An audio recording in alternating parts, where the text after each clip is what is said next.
তো ভগবদ গীতা হচ্ছে কি সমস্ত বেদান্তের সার। মানে একেবারে সামারি। বেদান্ত হচ্ছে পুরো বেদের। আমি ব্যাকগ্রাউন্ডটা যদি একটু বলি সংক্ষেপে, সেটা হলো বেদ হচ্ছে সবচেয়ে প্রাচীন, এবং এটা বিদ তার থেকে আসছে, যার অর্থ হচ্ছে জ্ঞান।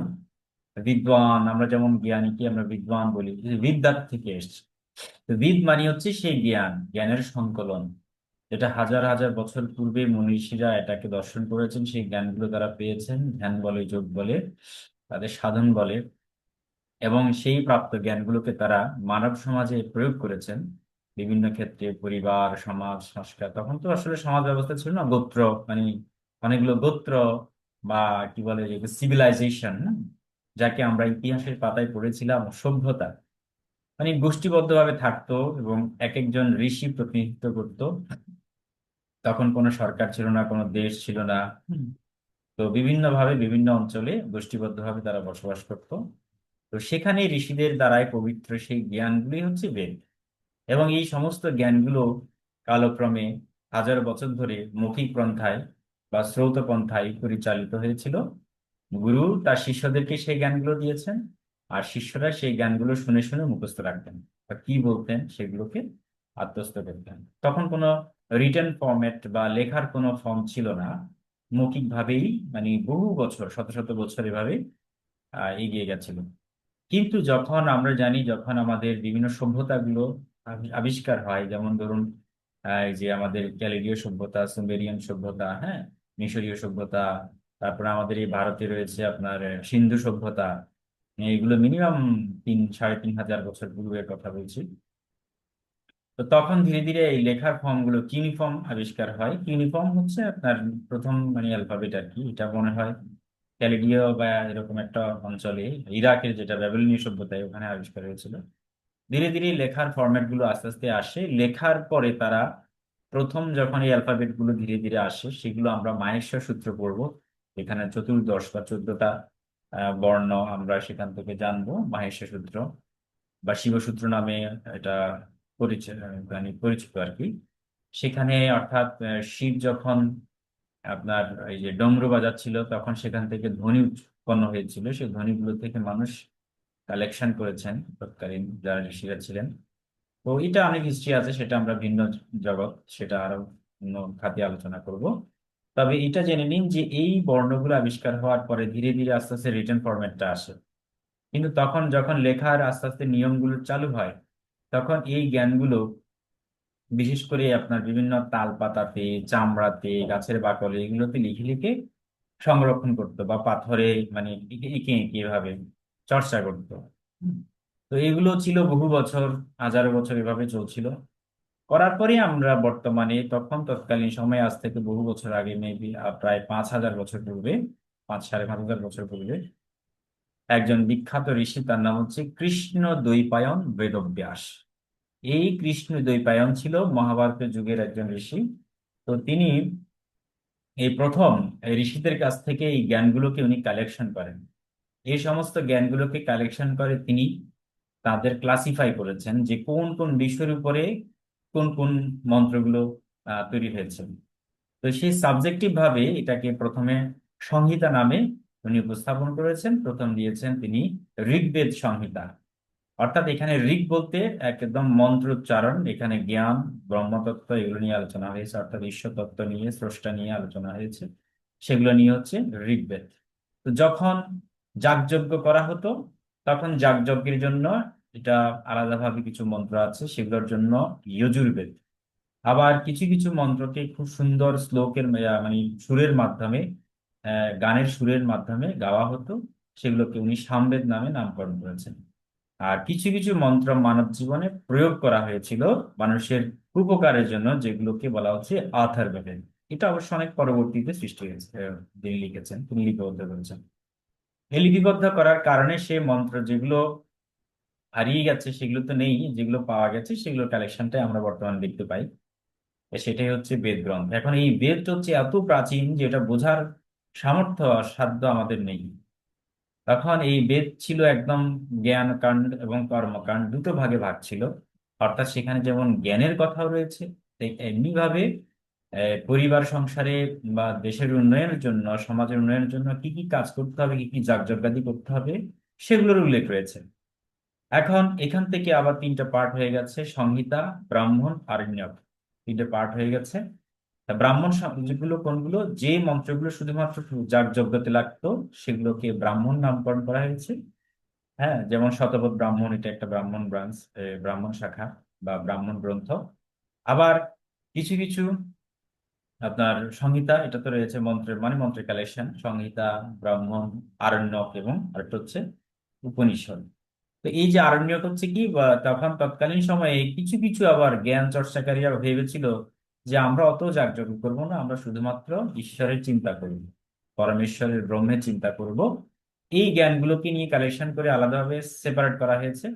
এগুলো নিয়ে রচিত হয়েছে আহ উপনিষদ বা বেদান্ত, যেটাকে আমরা বলি বেদের যে অন্তভাগে যে রচিত যে শাস্ত্রাদি, সেগুলোকে বলা হচ্ছে বেদান্ত। এই বেদান্তে হচ্ছে উপনিষদ। এবং এই উপনিষদের মধ্যে প্রায় 108খানা হচ্ছে আপনার মেজর উপনিষদ। তার মধ্যে আমরা প্রায় 13টার মতো আমরা উপনিষদ আমাদের জানি বা আমরা চর্চা করি। বাকিগুলো অনেকগুলো পাওয়া যায়, রেয়ার ভার্সন কালেকশন হিসেবে পাওয়া যায়। তো এর মধ্যে সবচেয়ে আদি যেটা উপনিষদ, সেটা হলো ঈশোপনিষদ। ঠিক এভাবে ঈশোপনিষদের পরবর্তীতে আস্তে আস্তে কঠোপনিষদ, কেন উপনিষদ, আর মানে শ্বেতাশ্বতর উপনিষদ, বৃহদারণ্যক উপনিষদ, অনেকগুলো উপনিষদে আছে। এই সমস্ত উপনিষদে এই সমস্ত জ্ঞানগুলোকে প্রতিস্থাপন করা হয়েছে বিভিন্নভাবে। তো এই সমস্ত জ্ঞানের যে একটা কালেকশন, সেটাই হচ্ছে শ্রীমদ্ ভগবদ গীতা। এই জন্য বলা হয়েছে, আমাদের যে খুব একটা সুন্দর শ্লোক রয়েছে, আমাদের আদিগুরু শঙ্করাচার্য তিনি বলেছেন, তা গীতা ধ্যানের মধ্যে রয়েছে যে সর্ব উপনিষদ গাভু দুগ্ধা গোপালানন্দন পার্থবৎস সুধী ভোক্তা দুগ্ধং গীতা অমৃতং মাহাত। অর্থাৎ বলছে সমস্ত উপনিষদের সারই হচ্ছে বা সারাংশ হচ্ছে এই শ্রীমদ্ ভগবদ গীতা। হ্যাঁ, এবং এটাকে খুব একটা মানে বিভিন্ন সিম্বলিক ভাবে প্রেজেন্ট করা হচ্ছে যে সর্বা উপনিষদ গাভু। হ্যাঁ, অর্থাৎ সকল উপনিষদ হচ্ছে একটা গাভীর মতো, গরু মানে গরুর গাভী, অর্থাৎ দুগ্ধবতী গাভীর মতো। সর্বা উপনিষদ গাভু দুগ্ধা গোপাল নন্দন, অর্থাৎ সেই গাভীর দুধটাকে দহন করছে কে? গোপাল নন্দন, অর্থাৎ বাসুদেব কৃষ্ণ। তিনি সমস্ত এই যে উপনিষদের সার অর্থাৎ দুধ রূপে উনি কি করছে? দহন করছে। আমরা জানি হচ্ছে মাতৃদুগ্ধ হচ্ছে এমন একটা উপাদান যে মা যা খাবার খায় তার সম্পূর্ণ সার পদার্থ, ভিটামিন থেকে শুরু করে বহু রকমের উপাদান সেখানে থাকে, সেটা হলো দুধ। এই জন্য একটা শিশুর জন্য দুধ হচ্ছে পুষ্টিকর খাবার সবচেয়ে। ঠিক তেমনি ভাবে একটা গরু যা যা খায় তার সম্পূর্ণ সার হচ্ছে এই গরুর দুধ। যে দুধটা খেয়ে একটা গরুর বৎস বেঁচে থাকে বা পুষ্টি পায়। এই জন্য সমস্ত উপনিষদ হচ্ছে একটা গাভী সদৃশ। আর সেই গাভী দহন করছে কে? ওই আপনার বাসুদেব কৃষ্ণ, যোগেশ্বর কৃষ্ণ। আচ্ছা, তাহলে দুগ্ধ গোপাল নন্দনা পার্থ বৎস, অর্থাৎ বৎসরূপী হচ্ছে পার্থ। পার্থ মানে অর্জুন। অর্জুনকে বলা হচ্ছে সে হচ্ছে গরুর বৎস বা গরুর বাছুর। হ্যাঁ, এবং পার্থবৎস, তাহলে গোপালনন্দন পার্থবৎস দুগ্ধম, দেখুন, সর্ব উপনিষদ গাবো দুগ্ধা গোপাল নন্দনা পার্থবৎস সুধী ভোক্তা। মানে এই পার্থবৎস অর্থাৎ বৎসরূপে পার্থ সুধাটাকে কি করছেন? গ্রহণ করছেন, ভোগ করছেন, বা খাচ্ছেন। সুধী ভোক্তা দুগ্ধং গীতা অমৃতং মহৎ। এই অমৃতরূপ গীতা হচ্ছে এই বুধ। অর্থাৎ এই যে কুরুক্ষেত্রের রণাঙ্গনে দাঁড়িয়ে এবং যে অর্জুনের মোহ কাটানোর জন্য ভগবান কৃষ্ণ যে জ্ঞান উপদেশগুলো দিয়েছেন, এগুলো এমনটা না যে তিনি নতুন করে দিচ্ছেন বা তিনি নিজ থেকে বানিয়ে দিচ্ছেন, এমনটা না। এটা হচ্ছে সমস্ত বেদ বেদান্তের সারমর্ম হিসেবে অর্জুনকে তিনি গাইড করেছেন সেই জ্ঞানগুলো দেওয়ার মাধ্যমে। এবং পুনরায় স্থাপন হওয়ার কারণে সেগুলো আমাদের কাছে একটা সংক্ষিপ্ত ভাষণ রূপে চলে আসে, যার কারণে গীতা সর্বাধিক পঠিত এবং সকলের ঘরে ঘরেই শ্রীমদ্ ভাগবত গীতাটা প্রচারিত। উনি 700 শ্লোক হিসেবে এখন এই গীতাটা পাওয়া যায়। তো এই জন্য গীতা হচ্ছে আমাদের বেদান্ত জগতের প্রবেশের একদম মানে প্রাথমিক পার্ট বলা যায়। এটা ইয়ে করার পরে আমরা আস্তে আস্তে যদি অ্যাডভান্স যেতে চাই, ধীরে ধীরে আমরা উপনিষদ বেদান্ত বেদে আমরা যেতে পারবো। কিন্তু এগুলোকে চর্চা করতে গেলে যে ভাষাটা জানতে হবে, যেহেতু লোক সংস্কৃত ভাষায় রচিত সবকিছুই, তাই ভাষাটাই আমাদের এই চর্চা করা। এই ভাষাটা আমরা একটু চর্চা করে বেসিকটা একটু স্ট্রং করে তারপরে আমরা এগুলি সবচেয়ে ভালো। তাহলে আমরা যেমন বিভিন্ন গল্প উপাখ্যান কাহিনী জ্ঞান তত্ত্ব সবকিছু আমাদের শেখা হয়। শিখতে শিখতে দেখবেন একইভাবে আমাদের সেলফ ডেভেলপমেন্ট বা আত্মিক পরিতুষ্টি সেটাও কিন্তু সম্পন্ন হবে। আমাদের হৃদয়টা ধীরে ধীরে জ্ঞান প্রজ্ঞাবান হয়ে উঠবে। এবং এখানে আমরা অনেক কিছুই আমাদের গীতা মানে ধ্যান মেডিটেশনের কিছু আমাদের ক্লাস থাকবে। আসলে এই কোর্সটা না অনেক লং টার্ম কোর্স। এটা আপনাদেরকে যদিও বলা হয়েছে 3 মান্থস, কিন্তু 3 মাসে শেষ হবে না। এটা কন্টিনিউয়াস চলমান চলতে থাকবে। এবং এটা চলতে চলতে আমাদের এখানে হচ্ছে মানে হলিস্টিক, অর্থাৎ ওভারঅল যেখানে আমরা পাই সেই সমস্ত বিদ্যা আমরা এখানে শিখব। একটা একটা, যেমন আগামী ক্লাস শুক্রবারে ফ্রাইডে ক্লাস আমাদের সুমন কান্তি মহোদয় তিনি হয়তো কন্ডাক্ট করবেন, পরিচালনা করবেন একটা সেশন। তো আমিও থাকবো, সবাই থাকবো। এবং সেটা হচ্ছে শ্রীমদ্ ভাগবত মানে হাউ টু রিসাইট, কিভাবে পাঠ করতে হবে ইন আ প্রোগ্রাম, অর্থাৎ কিভাবে একটা অনুষ্ঠানে পাঠ করতে হয়, সে ধারাবাহিক গুলো কি কি নিয়ম কানুন, কিভাবে উচ্চারণ, এগুলো হয়তো উনি দেখাবেন প্র্যাকটিক্যালি। আবার আমাদের কিছু যোগার ক্লাসও থাকবে এখানে। আমরা আমাদের প্রাণায়াম যোগার ক্লাসও থাকবো, সেই সাথে আমরা আবার গীতার ফিলসফি নিয়েও কথা বলবো। এগুলো হচ্ছে আমাদের নেক্সট পরবর্তী স্টেপ গুলো আর কি। তবে আমরা ভাষাটাকে আগে একটু শেখার চেষ্টা করব। তো ভাষাটা আমরা মোটামুটি বেসিকটা শেষ করছি, আস্তে আস্তে একটু ইন্টারমিডিয়েট লেভেলে আসছি। এখন একটু পড়াশোনা তো আমাদের দরকার আছে সবারই। তো আর অ্যাডভান্স লেভেল তো আছেই, পড়ে আছে সবকিছু। তো এই হচ্ছে বিষয় এখন। আমি জানি না আপনারা পার্সোনালি ব্যক্তিগতভাবে কে কতটুকু চর্চা করছেন বা কতটুকু আগ্রহ আছে। আমি বরাবর মতোই বলি, কারণ এই কোর্সটা আমি আসলে দীর্ঘদিন পরে আমি এটা রান করছি। তার একটা কারণ হচ্ছে এই যে থাকে না মাত্র, অর্থাৎ ধৈর্য সবার থাকে না। ভাষাটা একটু রসকস একটু কম থাকে। গল্প বললে সবারই ভালো লাগে, একটা কিছু শিখলাম, জানলাম, বুঝলাম, বা বিভিন্ন প্রশ্ন উত্তর হতে পারে। হ্যাঁ, কেউ প্রশ্ন করলো সেটাকে উত্তর দিলাম বা বিভিন্ন ভাবে রেফারেন্স সহকারে সুন্দরভাবে, সেটা একটা ভিন্ন কথা। কিন্তু যখন কোনো একটা ল্যাঙ্গুয়েজ শিখতে হয় তখন কিন্তু মজা প্র্যাকটিস না করলে কি হয়, একটা রসকসটা চলে যায়। আর রসকসহীন যখন একটা সেশন হয়ে যায় তখন দু একটা ক্লাস ভালো লাগে, এরপর থেকে আর ভালো লাগে না। এটাই স্বাভাবিক ব্যাপার। হ্যাঁ, এই জন্য আমরা আমাদের আগ্রহটা ধরে রাখার জন্য আমরা মাঝে মাঝে সংস্কৃতে কিছু গল্প, সংস্কৃত ভাষায় রচিত কিছু ছোট ছোট গল্পকে আমরা অনুবাদ করার চেষ্টা করি বা বোঝার চেষ্টা করি, ধীরে ধীরে জানার চেষ্টা করি। এটার ভিতটা এভাবেই কিন্তু মজবুত হবে। এখন ধরুন কারক, সমাস, বিভক্তি, ধাতুরূপ, হ্যাঁ, তারপরে আপনার শব্দরূপ, এই জটিলতার বিষয়ে সন্ধি, ঠিক আছে, সমাস, কারক, এগুলোর পিছনে এখন ছুটলে কি হবে, আপনি আগ্রহটা হারিয়ে ফেলবেন। মানে এটা এই আগ্রহ দেখুন, এখানে অ্যাডমিশন আমি বারবার বলি, অ্যাডমিশন অনেকে হয়েছেন, বাট আমরা কয়জনকে দেখতে পাচ্ছি, সবাইকে আমরা পাচ্ছি না, বিভিন্ন কারণে ব্যস্ত, কেউ রেকর্ডেড দেখেন ভিডিও, কেউ দেখেনও না, হ্যাঁ, কেউ ভর্তি হয়েছেন, এইভাবেই চলছে। এই জন্য আমি কোর্সটা আগেই মানে অনেকদিন পরে নিচ্ছি এই কারণে। কারণ একটা সময়ে দেখলাম যে না, সবার দিকে আগ্রহটা কমে যায়। তো যাই হোক, আমি আশা করি আপনাদের আগ্রহটা আছে, আগ্রহ আছেন বলে আজ অব্দি লেগে আছেন এবং এভাবে থাকবেন। বিলিভ ইট অর নট, আপনারা বিশ্বাস করুন যে আজকে যে আপনি, আগামী 6 মাস 1 বছর পরে আপনি যদি ধারাবাহিকভাবে লেগে থাকেন, দুইজনের মধ্যে বিশাল পার্থক্য, অনেক ফারাক তৈরি হবে। সমাজে প্রচলিত যে গল্পগুলো আছে বা প্রচলিত যে কাহিনী ঘটনা আমরা শুনি, জানি, বুঝি, এগুলো কতটা সত্য, কতটা নিখুঁত, কতটা পারফেক্ট, সেটা অন্তত আপনি জাজ করতে পারেন। কেউ একজন শুধুমাত্র একটা শ্লোক মন্ত্র বলে দিলেই হলো, হলো না। হ্যাঁ, আপনি নিজে জাজ করতে পারেন, ঠিক আছে। যে কোনো রকমের কিচ্ছু, মন্ত্র হোক, শ্লোক হোক, বাণী হোক, হ্যাঁ, বা স্তবস্তোত্রম হোক, যেই হোক, যেটাই হোক, আপনি অন্তত বুঝতে পারবেন যে আসলে এটার প্রকৃত উচ্চারণ কি, প্রকৃত অর্থ কি, এটার গঠন কি, স্ট্রাকচার কি। মানে আমরা আগে বলেছিলাম Sanskrit is a more structured language. হ্যাঁ, এটা হচ্ছে পৃথিবীর একটা স্ট্রাকচার্ড ল্যাঙ্গুয়েজ, যেখানে যেরকম উচ্চারণ যেরকম দেওয়া আছে সেরকম, সাইলেন্ট লেটার বলে কিছু নেই। এই যে বই পাবলিশ হলো, এই যে আবার ওই যে যে বইটার কথা আপনাদেরকে বললাম আর কি, সেই বইটা এখানে প্রথম আমি কয়েকটা পেজে দিয়েছি যে আসলে এখানে সংস্কৃত কেন স্ট্রাকচার্ড ল্যাঙ্গুয়েজ। মানে অনেকে মনে করে যে এটা হয়তো কঠিন খুব ভাষা, কিন্তু বাস্তবেতে দেখা যায় কি, আপনার ইংরেজি ভাষায় অনেক সাইলেন্ট লেটার থাকে, অনেক নিয়ম থাকে না, সংস্কৃত অনেক নিয়ম আছে, কিন্তু যেটা হুবহু সেটা সেভাবে উচ্চারণ করতে হয়। এখানে কোনো গুপ্ত বা কোনো গোপন কোনো কিছু ইয়ে নেই। তবে আমাদের বিষয়গুলো আমরা ছন্দে সূত্রে গল্প আকারে নিয়ে আসছি বলেই হয়তোবা এটা কিছুটা ইজি ভার্সন হয়ে যাবে চর্চা করাটা, ঠিক আছে। এবং কন্টিনিউয়াস আপনাদের জন্য আমি সর্বাত্মক ভাবে কাজ করব আপনাদের শেখার জন্য যা যা দরকার। যেহেতু অনেকেই গীতা নিয়ে খুব আগ্রহী, গীতার তত্ত্বগুলো বুঝতে পারলে তো ভালো।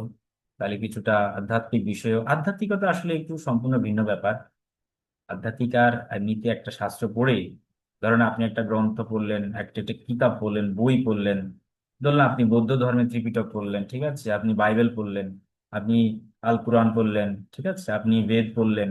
এটা হচ্ছে গ্রন্থ, এটা হচ্ছে ধর্মীয় গ্রন্থ, ঠিক আছে। সেখানে পড়লে কি হবে, আপনি কিছু নিয়ম কানুন জানলেন, ঠিক আছে, অর্থাৎ ঈশ্বরপ্রাপ্ত কিছু বিধিনিষেধ জানলেন। হ্যাঁ, এতটুকু। কিন্তু এটা শুধু তথ্য হিসেবে থেকে গেল আপনার ব্রেনে। কিন্তু আপনি যখন সেগুলোকে প্রয়োগ করবেন, অ্যাপ্লাই করবেন, আমল করবেন, তখন আপনার ভিতরে সেটা ধীরে ধীরে সত্যতাটা জেগে উঠবে। আর এই জেগে উঠলে কি হবে, এটার ভেতরের যে মণিমুক্ত আছে, ভেতরে যে সৌন্দর্য আছে, আত্মিক যে পরিশুদ্ধির ব্যাপার রয়েছে, সেটা ধীরে ধীরে আপনার ভিতরে অ্যাক্টিভেট হওয়া শুরু করবে। আর ওই অ্যাক্টিভেট হলেই সেটাই হচ্ছে স্পিরিচুয়ালিটি বা আধ্যাত্মিকতা। অনেকে আছে না যে আমি মুখস্থ করে ফেললাম, হ্যাঁ, মানে গীতার 700 শ্লোক মুখস্থ, চণ্ডীর 700 শ্লোক মুখস্থ, নিজেকে অনেক বড় পণ্ডিত মনে করছে। এটা ভুল, ঠিক আছে। তো লালন কখনো, যেমন আমি লালন সাহেবের কথা বলি, লালন কখনো স্কুলে যাননি, তিনি পড়াশোনা করেননি। তার একটা শব্দ নিয়ে, ছোট্ট একটা শব্দ নিয়ে, একটা বাক্য নিয়ে কিন্তু রিসার্চ হয়, পিএইচডি পর্যায়ে রিসার্চ হচ্ছে। তাহলে লালন তো কখনো পণ্ডিত ভাবেননি, তিনি প্রকৃতি থেকে উনি শিখেছেন, প্রকৃতি ওনাকেই সেই জ্ঞানটা দিয়েছেন। তো সেজন্য আমরা, জ্ঞান আধ্যাত্মিকতার ভিন্ন ব্যাপার। আধ্যাত্মিকতা হচ্ছে নিজেকে একদম সম্পূর্ণভাবে বিলীন করে দেওয়া, ঠিক আছে, ঈশ্বর তত্ত্বের ঈশ্বর কোটিতে গিয়ে নিজেকে বিলীন করে দেওয়া। এই স্তরে যখন যাবেন, তখন কি হবে, আপনার ভিতরে সেই প্রকৃত সত্তাটা আস্তে আস্তে জেগে উঠবে। মানুষ হিসেবে আপনার যে প্রকৃত সত্তা, যেটাকে শাশ্বত সনাতন বলে, সে যে ধর্মেরই হোক, হ্যাঁ, সেই ধর্মেরই হোক, সেটা হচ্ছে শাশ্বত সনাতন সত্তা। যেমন ধরুন, প্রত্যেকটা ধর্ম এক একটা, কি রয়েছে, আগুনের একটা ধর্ম রয়েছে। আবার যেমন ধরুন আপনি, বাতাসের একটা ধর্ম রয়েছে, পানির জলের একটা ধর্ম রয়েছে। জলের ধর্ম তরলতা, লিকুইডিটি। আগুনের ধর্ম হচ্ছে কি, অগ্নি, মানে তাপ এবং আপনার এই জ্বালানো, ওটা হচ্ছে তার ধর্ম। বাতাস হচ্ছে সবকিছু শুকিয়ে দেওয়া, হ্যাঁ, বা বয়ে নিয়ে যাওয়া, বাতাসের ধর্ম। এগুলো হচ্ছে যে কোনো বস্তুর ক্যারেক্টারিস্টিক ধর্ম। কিন্তু আমরা রিলিজিয়ান অর্থে যেটাকে বুঝি, সেটা হচ্ছে মানুষের একটা ধর্ম রয়েছে, হিউম্যান বিং হিসেবে, শ্রেষ্ঠ জীব হিসেবে একটা ধর্ম রয়েছে, পশুদের একটা ধর্ম রয়েছে। যেমন পশুদের মধ্যে কি থাকে, আহার, নিদ্রা, ভয়, মৈথুন, এগুলো জন্মগত স্বভাবে থাকে। দেখুন, একটা পশুও কিন্তু খায়, আমরাও খাই। সে ঘুমায়, আমরাও ঘুমাই, ঠিক আছে। সেই ভয় পায়, আমরাও ভয় পাই। সে মৈথুন ক্রিয়া করে, আমরাও মৈথুন ক্রিয়া করি, কোনো পার্থক্য নেই। শুধু সিস্টেমটা একটু আলাদা।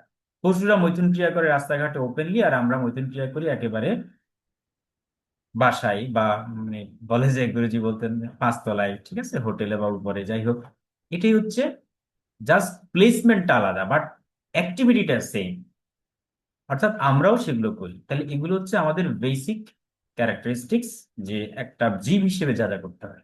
তাহলে কোন গুণটা আমাদেরকে পার্থক্য করেছে পশু থেকে মানুষের, সেটা হচ্ছে, যেটা মেইন জিনিস, সেটা হচ্ছে, প্রথম মানুষ ফিলোসফি চর্চা শুরু করেন, প্রথম মানুষ প্রশ্ন করা শুরু করে, প্রথম মানুষ জীব এবং জগতের মধ্যে পার্থক্য নিরূপণ করার চেষ্টা করে, অর্থাৎ জ্ঞানের সন্ধান পেয়েছে।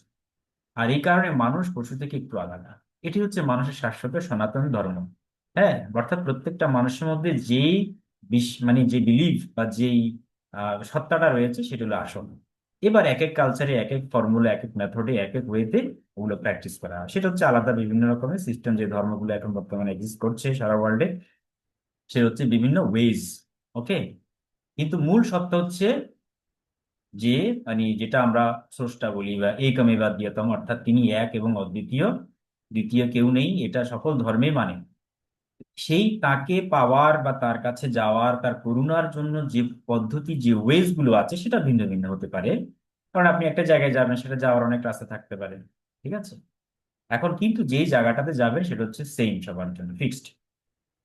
এটি হচ্ছে মেইন শাশ্বত জিনিস, এটা হচ্ছে মেইন সত্তা। এই সত্তা তখনই জাগবে যখন আপনি সত্যিকারের একটা গাইডেন্সের মাধ্যমে এটাকে প্র্যাকটিস করবেন, চর্চা করবেন, ঠিক আছে। এটা ছাড়া কিন্তু আমরা প্রকৃত সত্য জানতে পারি না। অনেকে মনে করে আমি অমুক সম্প্রদায় ভুক্ত, তার মানে আমি সেখানে আধ্যাত্মিকতায় আছি, বাকি সম্প্রদায় সব ভুল, যেটা আমাদের সমাজে চলছে। এক এক দল অন্য দলকে, মানে অনেক সময় কি করে, বিভিন্ন রকমের নিন্দা করছে, বা নানান রকমের কথা বলে, মানে ছোট করে, বড় করে, এভাবে। This is not a good practice, এটা ভালো অভ্যাস না। তো তো যারা প্রকৃত সত্তায় আধ্যাত্মিকতায় অনেক উন্নত তারা চুপ হয়ে যায়, তারা জ্ঞানী হয়, তারা বুঝতে পারে কি ঘটছে। দ্রষ্টা রূপে শুধুমাত্র আমরা নিজেদেরকে প্রেজেন্ট করি, অর্থাৎ আমি হচ্ছি দ্রষ্টা। আমি শুধু দেখছি যে what's happening in front of us, আমাদের সামনে কি ঘটছে আমরা শুধু দেখছি। যা ঘটে সেটা ন্যাচারালি ঘটে, সেটা উপর স্রষ্টা থেকে ঘটছে সবকিছুই। হ্যাঁ, ঈশ্বর ব্রহ্ম ভগবান যে নয় বলুন, সবকিছুই তিনিই তো ঘটাচ্ছেন। আমরা শুধুমাত্র দেখছি, আমরা শুধুমাত্র তার হাতের পুতুলের মতো যেভাবে উনি নাচাবে সেভাবে নাচতেছি। এখানে আমরা প্রকৃতির বাইরে বিরুদ্ধাচরণ করতে পারবো না। তো যাই হোক, এখন এই যে ফিলসফিক্যাল কোয়েশ্চেন প্রথম শুরু করে হিউম্যান বিংস, এই কারণে মানুষ হচ্ছে সর্বশ্রেষ্ঠ, কারণ তার বুদ্ধি মেধা সত্তা সবকিছু উন্নত। ঠিক আছে, এবং কিছু কিছু প্রাণীর মধ্যে অদ্ভুত কিছু মেধা দেখতে পাওয়া যায়, যেটা আসলে সত্যিকারে দারুণ।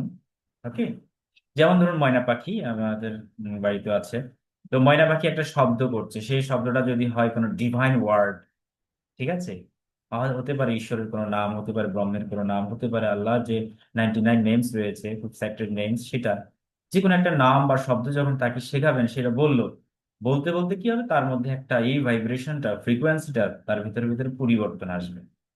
কিভাবে পরিবর্তন হবে সেটা আপনি একদিনে বুঝবেন না, বহু বছর লাগবে পরিবর্তনটা, এবং সে বুঝতে পারবে ধীরে ধীরে। এটা পরিবর্তন হয়, শব্দের শক্তি খুবই মারাত্মক যদি সেটা হৃদয় থেকে উচ্চারণ করা হয়।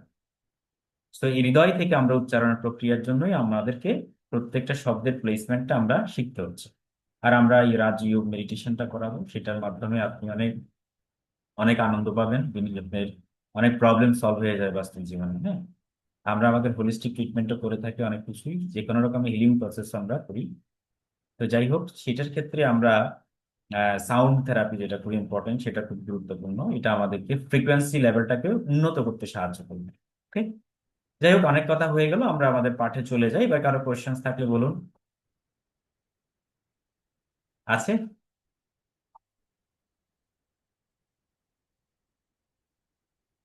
সুলক্ষণা চন্দ্রা স্বাগতম, তাপস পাল স্বাগতম, তামান্না ইসলাম স্বাগতম, প্রশান্ত ঈশ্বর স্বাগতম। আচ্ছা, আমাদের বিধান নামে একজন ছিল, আমি জানি না উনি হারিয়ে গেছেন কিনা, কারণ দু একটা ক্লাসে দেখতে পাচ্ছি না। আরো বেশ কয়েকজন ছিল। টোটাল আমাদের গ্রুপে মনে হয় প্রায় কতজন, অনেকজনই রয়েছে। আহ, তো এখন আসলে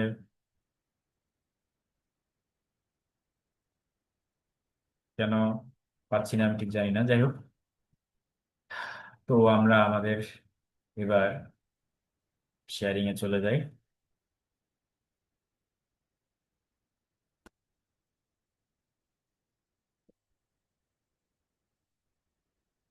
আমাদের আজকের ক্লাসটা হচ্ছে, আমরা গত ক্লাসে যা যা পড়েছিলাম, এতা আনি এতৎ, এতৎ কি মেতা আনি টানি, এগুলো আমরা পড়েছি তাই না?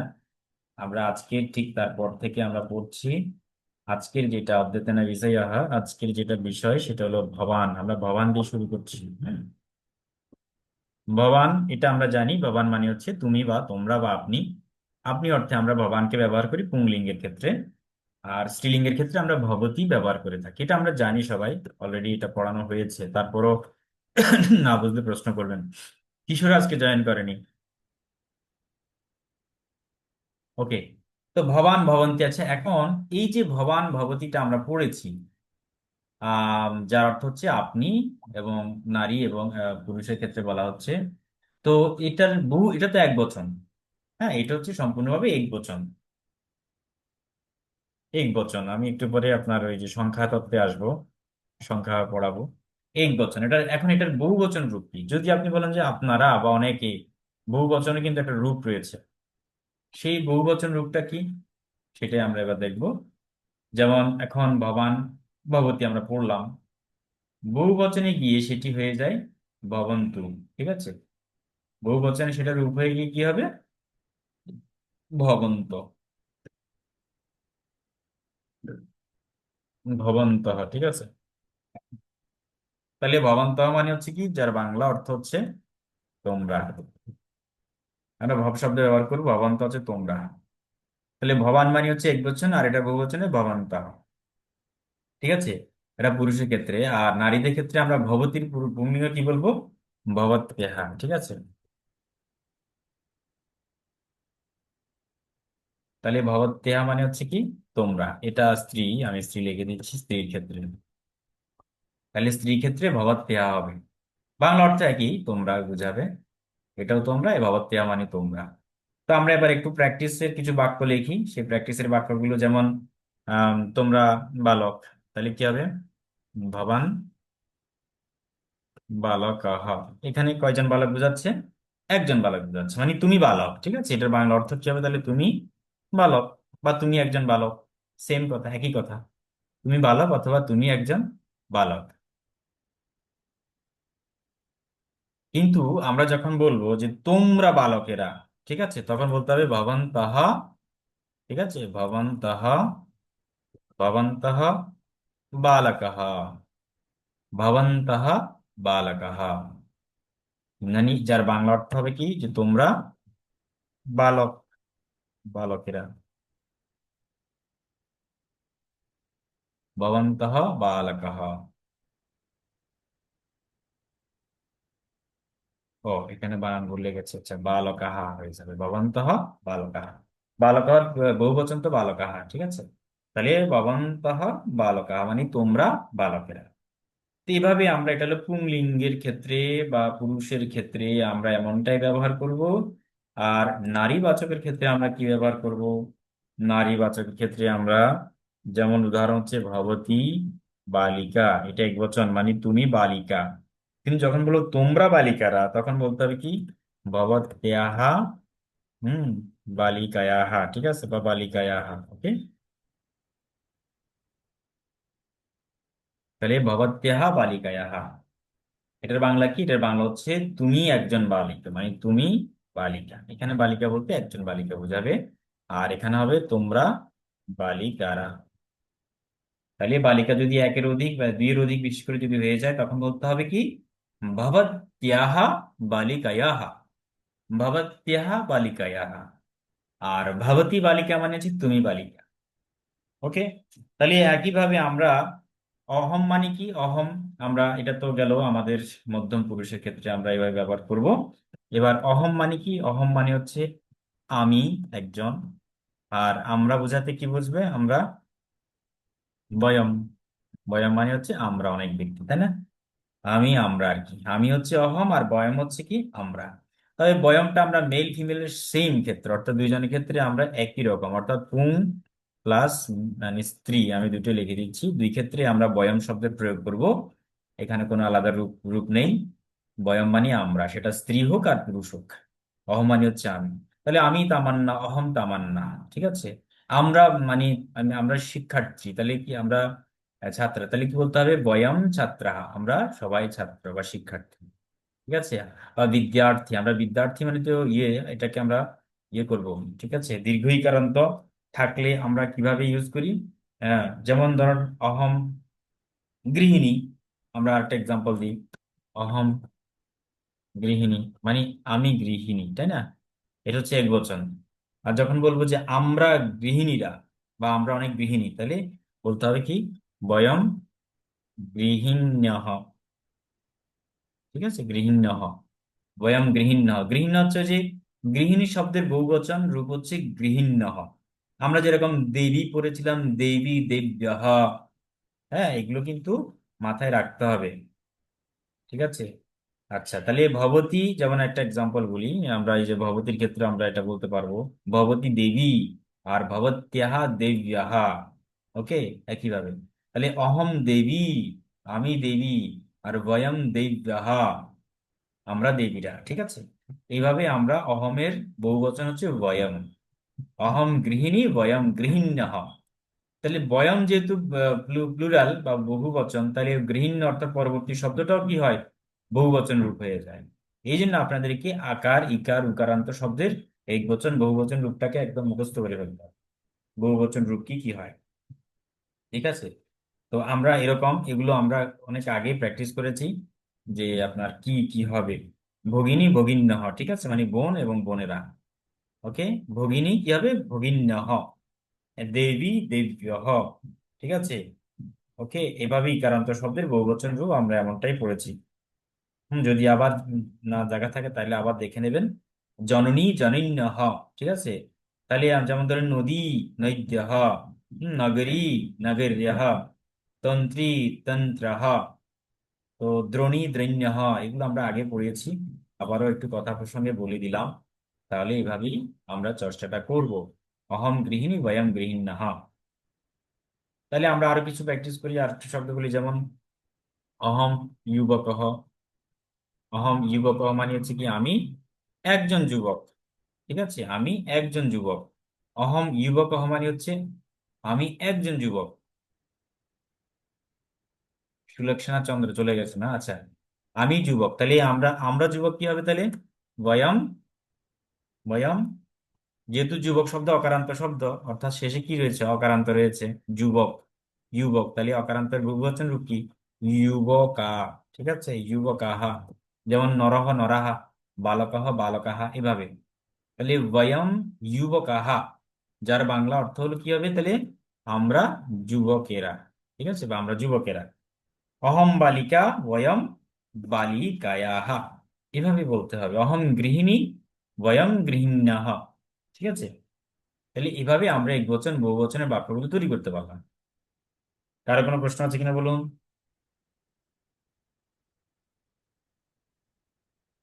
দ্রুত প্রশ্ন আছে কিনা বলুন। আমরা একটু দ্রুত আগাচ্ছি, কারণ আমাদের প্র্যাকটিস করবো আমরা একটু পরে, উচ্চারণগুলো শুনবো সবার। তো একইভাবে আপনি যে কোনো শব্দ প্রয়োগ করে করে বাক্যগুলো তৈরি করতে পারবেন। এই শব্দগুলো আমিও দিতে পারি, বা আপনারা নিজেরাই যার যার মতো করে শব্দ বানিয়ে আহ করতে পারবেন। লিখতে থাকুন না, আপনি 10-15টা শব্দ দিয়ে বাক্য রচনা করতে করতে ওই স্ট্রাকচারটা মুখস্থ হয়ে যাবে। কিন্তু আপনি যদি সেটাকে একদম, স্যার, হ্যাঁ। আহমের টপিকটা আবার বুঝান। অহম, হ্যাঁ। আচ্ছা। অহম আমি আবার বলছি, অহম মানে হচ্ছে আমরা, মানে আমরা না, সরি, অহম মানে হচ্ছে আমি। ঠিক আছে, তাহলে অহম মানে হচ্ছে আমি। এই বানানটা আমরা অনুস্বারও দিতে পারি, বা হর্ষ চিহ্ন দেওয়া যায়। ঠিক আছে, এটা ডিপেন্ড করবে আমার পরবর্তী শব্দের উপরে। পরবর্তী শব্দ যদি আমাদের উম মানে স্বরধ্বনি হয় তাহলে আমরা দিব, আর যদি ব্যঞ্জন ধ্বনি হয় তাহলে আমরা অনুস্বার দিব। ওকে,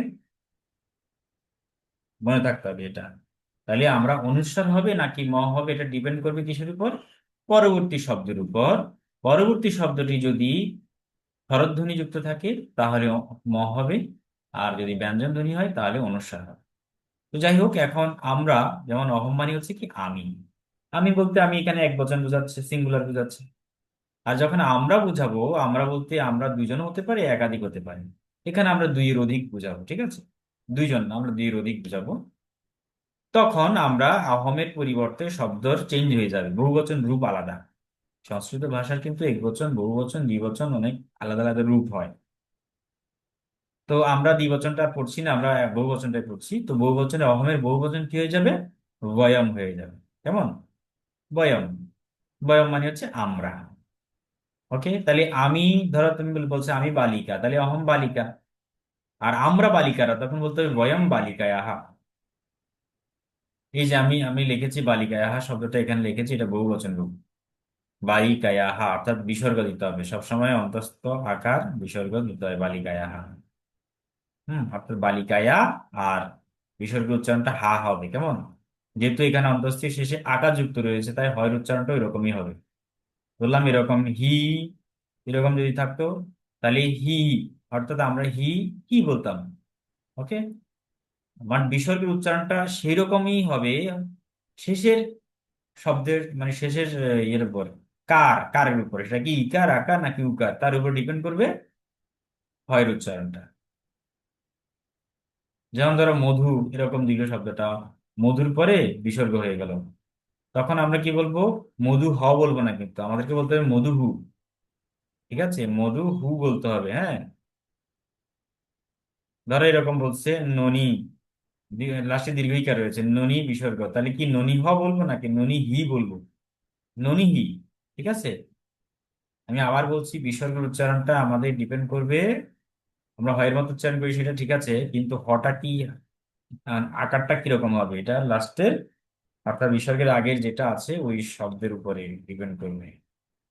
ঠিক আছে, তো বালিকায়া শব্দটা ছিল বালিকায়া, তাহলে বিসর্গ থাকার কারণে বালিকায়া হা হয়ে গেল। তাহলে অহম বালিকা আর বয়ম বালিকায়া হা। অহম দেবী বয়ম দেব্যাহা। অহম ধরেন এই যে জননী বলছে, তাহলে বয়ম জনিন্যাহা, জনিন্যহ, ঠিক আছে, জনিন্যহ।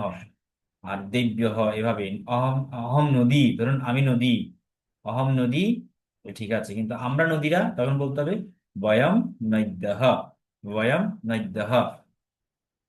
ওকে। তো অহম যুবকহ মানে হচ্ছে আমি একজন যুবক, এখানে সিঙ্গুলার বোঝাচ্ছে। আর বয়ম যুবকাহ মানে হচ্ছে আমরা যুবকেরা। ওকে। তো আমরা আশা করি অহম এবং বয়মের মধ্যে পার্থক্যটা বুঝে ফেললাম। হয়েছে।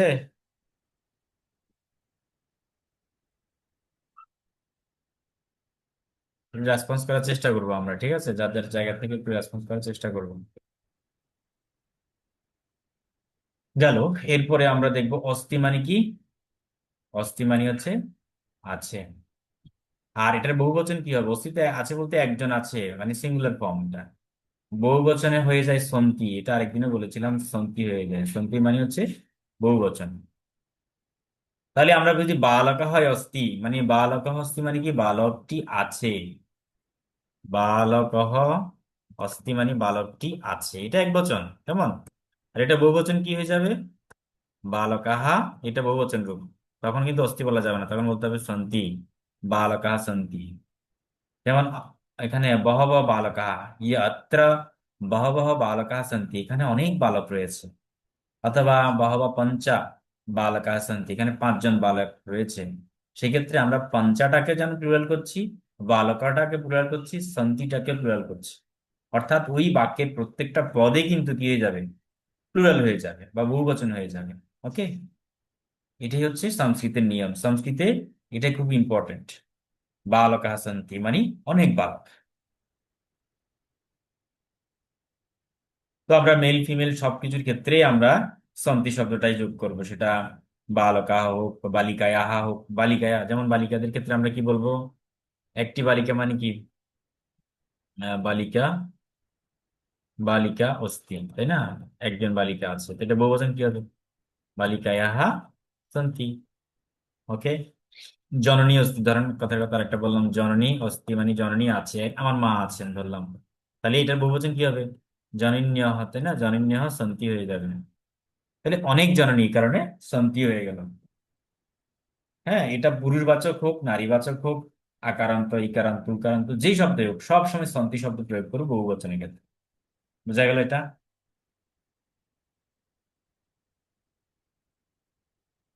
দেখুন, আমরা ছোট ছোট টিপস বা ছোট ছোট রুলস গুলো পড়াচ্ছি, এগুলোর সমষ্টিগতভাবে সামষ্টিক প্রয়োগটা আমরা পরে করব। সামষ্টিক প্রয়োগটা যখন আমরা বড় বড় বাক্য তৈরি করবো, তখন হয়তো বা এটা আমাদের বুঝতে সুবিধা হবে, প্রত্যেকটা বাক্যকে অ্যানালাইসিস করা শিখতে হবে। বাক্যকে অ্যানালাইসিস করলেই ভাষা সহজ হয়ে যায়। ঠিক আছে। হতাশ হয়ে গেলাম, মাত্র আপনারা চারজন, আর বাকিরা কিভাবে ক্লাস করবে আমি জানি না। আমি সহ পাঁচজন আর কি, বাকি। আচ্ছা, বালিকা সন্তি মানে বালিকা সন্তি জননী অস্তি জনন্যা সন্তি হয়ে গেল। কতগুলো কতগুলো কতগুলো। হ্যাঁ। তাহলে আমরা এখন কতগুলো মানে হচ্ছে কি, কতগুলো মানে কতি সন্তি, ঠিক আছে, মানে কতগুলো আছে। কতগুলো আছে মানে কতি সন্তি। যেমন কতি পুস্তকা, তাহলে পুস্তক, পুস্তক কম মানে কি? আপনার এই যে পুস্তকম অর্থ হচ্ছে একটি পুস্তক। পুস্তকানি মানে অনেক পুস্তক, তাহলে কতি পুস্তকানি, কতগুলো বই আছে, তাহলে কতি পুস্তকানি, ঠিক আছে, সন্তি। ওকে। এখানে আমি মানে স্ত্রীবাচক, পুরুষবাচক কিংবা ক্লিবলিঙ্গ মানে অবজেক্টিভ যেটাই হোক, সবার ক্ষেত্রে সন্তি হবে, বিশেষ করে ভার্বের যে রূপটা আর কি। তাহলে কতি সন্তি মানে কতগুলো আছে। তাহলে কতি পুস্তকানি সন্তি, কতগুলো বই আছে। কতি পুস্তকানির জায়গায় আপনি এবার অন্য যে কোনো শব্দ প্রয়োগ করতে পারেন, যেটাই বসান না কেন সেটা অবশ্যই প্লুরাল ফর্মে হবে। যেমন ধরি আপনি বালক ধরলাম, কথার কথা আপনি বালকের প্লুরাল ফর্ম ইউজ করছেন, অনেক মানে কতগুলো বালক আছে, তাহলে বলতে হবে কি কতি বালকাহা সন্তি, কতি বালকাহা সন্তি। যেমন এই অনুষ্ঠানে, তাহলে অত্র অনুষ্ঠানে কতি বালকাহা সন্তি, কতগুলো বালক রয়েছে।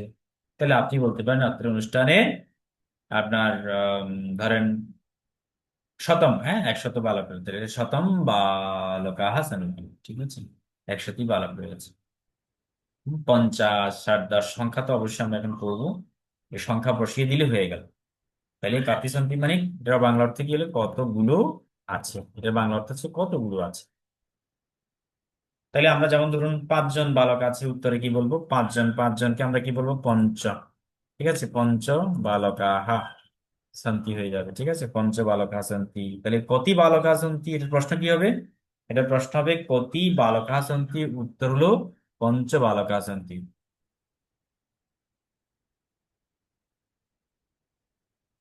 তাহলে বলতে হবে কি পঞ্চ বালকাহা সন্তি, মানে 5 জন বালক রয়েছে। আর বালিকা হলে কি বলতাম, এই যে পঞ্চ বালিকায়াহ সন্তি। ওকে, 5 জন জননী বা মা হলে কি হতো, পঞ্চ জনন্যঃ সন্তি। 5টি নদী হলে কি হতো, পঞ্চ নদ্যঃ সন্তি। হ্যাঁ, 5টি লেখনী হলে কি হতো, লেখিন্যঃ। হ্যাঁ, পঞ্চ লেখিন্যঃ সন্তি। ঠিক আছে, 5টি ধরুন আর কি গৃহিণী হলে কি হতো, পঞ্চ গৃহিণ্যঃ সন্তি, পঞ্চ জনিন্যঃ সন্তি। ওকে, এটা হচ্ছে দীর্ঘইকারান্ত শব্দগুলোকে আমরা এইভাবেই বসাবো, পঞ্চবালকাঃ সন্তি। এভাবে আমরা প্র্যাকটিসটাকে ধরে রাখবো। বলুন সবাই, সবাই কি বোঝা হলো, সবার বোঝা হয়েছে কিনা? যদি ইয়েস না বলেন তাহলে আমি আগাবো।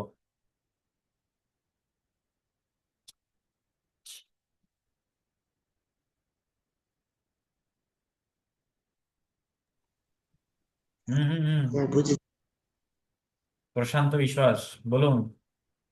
বুঝেছি। বুঝেছেন, আচ্ছা আচ্ছা, ঠিক আছে। বাকিরাও বুঝতে পারছেন কিনা বলবেন, না বুঝতে পারলে বলবেন। আমরা বুঝলে হয় চুপ করে থাকি, না বুঝলে বলি। আবার অনেকে আছে না বুঝলে চুপ করে থাকি। এরা হচ্ছে সবচেয়ে ভয়াবহ এবং ভয়ঙ্কর। যে কোনো ক্লাসে পড়াতে গেলে দেখবেন কিছু স্টুডেন্টরা বুঝে চুপ করে থাকে, আবার অনেকে না বুঝে চুপ করে থাকে। তো বুঝে চুপ করে থাকলে ভালো, বা না বুঝে চুপ করে থাকলে তো ভয়াবহ। ওটা ঠিক বুঝতে পারছি না, ওটা নিজেই প্রতারণা করা আর কি। যাই হোক, এইভাবে আমরা সিঙ্গুলার প্লুরাল দিয়ে আমরা একবচন বহুবচন বিভিন্ন বাক্য তৈরি করছি। ওকে,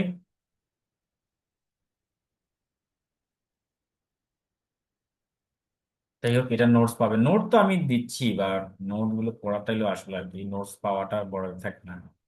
মেইন যে ক্লাসে আপনি ছিলেন, যে আপনি ইন্টারাকশন করলেন, এটাই বড় জিনিস। আচ্ছা, এবার আমরা দেখব সপ্তমী যে বিভক্তিতে কিরকম বাক্য তৈরি হয়। সপ্তমী বিভক্তি, সপ্তমী বিভক্তি কিরকম, যেমন পুংলিঙ্গের ক্ষেত্রে প্রথমে বলি।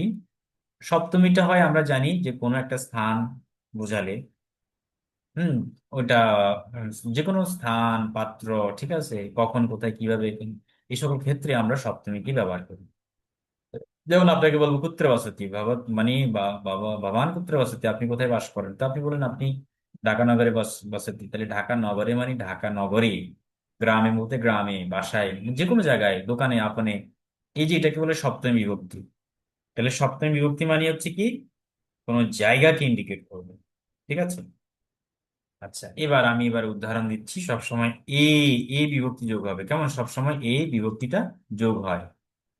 যেমন ধরুন হস্ত, হস্ত মানে কি, হাত। তাহলে হস্ত মানে, যেহেতু এটা অকারান্ত, তাহলে বিসর্গ হবে, হস্ত মানে হচ্ছে হাত। এখন আমার হাতে, আমার হাত এক জিনিস আর আমার হাতে আরেক জিনিস। হাত বলতে তখন প্লেসমেন্ট বোঝাচ্ছে, আর যখন হস্ত বলবো তখন আবার অর্গান বোঝাচ্ছে, অঙ্গ বোঝাচ্ছে। ঠিক আছে, আচ্ছা, কিন্তু আমি যখন আমার হাতে বুঝাবো তখন কিন্তু এটা সপ্তমী বিভক্তি হয়ে যায়, তখন এটা হবে হস্তে। তখন হয়ে যাবে কি, হস্তে। তাহলে মম হস্তে মানে আমার হাতে। ঠিক আছে, আচ্ছা, ভবত্যা হস্তে মানে হচ্ছে তোমার হাতে বা আপনার হাতে গেল।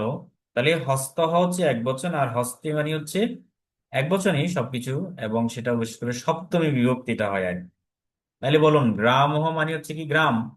আর গ্রামে, গ্রামে বলতে কি বোঝাবে, গ্রামে, গ্রামে গ্রামে বোঝাবে। ঠিক আছে, এভাবে আমরা প্র্যাকটিস করব। তো এখন আপনি বলেন ঢাকা নগরে বসবাস করি, তাহলে ঢাকা নগরে, বাংলাদেশে থাকি, তাহলে বাংলাদেশে, ভারতে, কলকাতায়। ঠিক আছে, এভাবে আমরা শব্দগুলোকে এই কারান্ত দিয়ে আমরা সপ্তমী বিভক্তি করব। কেমন? এবং এতক্ষণ এই যা যা দেখলাম সবগুলো হচ্ছে পুরুষবাচকের ক্ষেত্রে এই নিয়ম। পুং, আমি লিখে দিয়েছি আগেও, পুরুষ। তাহলে স্ত্রী নিশ্চয়ই অন্য একটা নিয়ম আছে। তাহলে স্ত্রীর ক্ষেত্রে কি হবে, সপ্তমী বিভক্তিতে স্ত্রী আকারান্ত।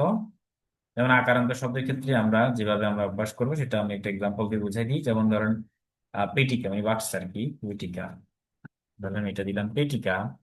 তাহলে পেটিকার আমাদের আকারান্ত স্ত্রীলিঙ্গে আপনার সপ্তমীতে কি হয়ে যাবে, পেটিকার মধ্যে এরকম বুঝাইতে কি হবে, পেটি কায়াম হয়ে যাবে, ঠিক আছে, পেটি কায়াম।